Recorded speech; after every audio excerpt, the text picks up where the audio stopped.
Central Valley's migrant history might go untold for a little longer due to federal funding cuts. Eyewitness News reporter Jasmine Knox spoke with a Bakersfield College professor about the recent change to a summer program. Jasmine.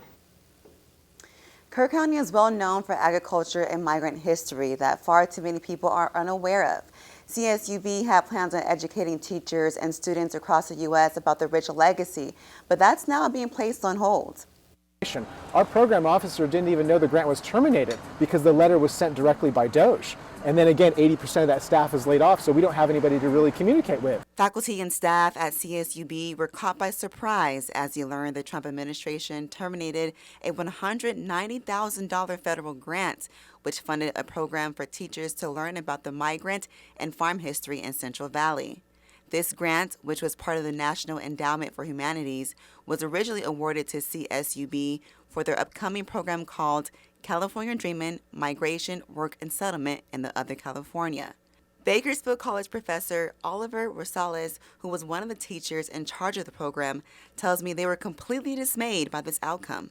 We had over 300 applicants from across America, K-12 educators. We read their applications. They were excited to come to Kern County and learn about Central Valley history and to take it back to their classrooms across America. So this is part of an attack, in my view, on the Central Valley.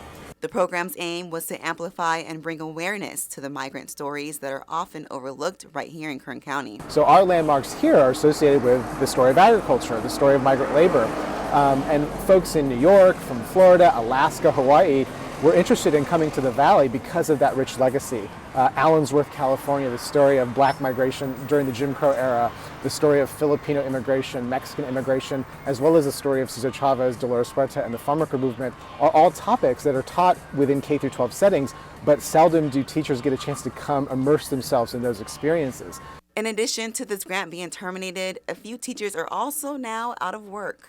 I also learned last week that about 70 or 80% of the National Endowment for the Humanities staff was put on leave.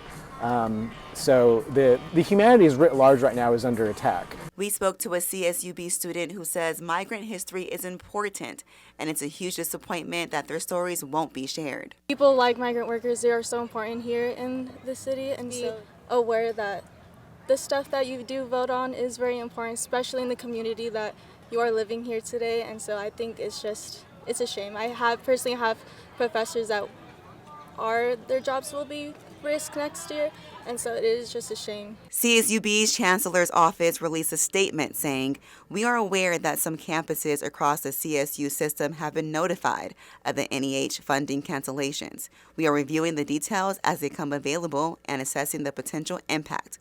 No further information is available at this time."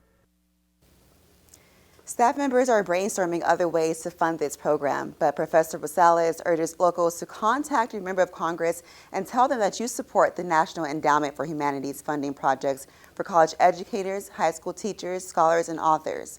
Reporting in studio, Jasmine Knox, Eyewitness News.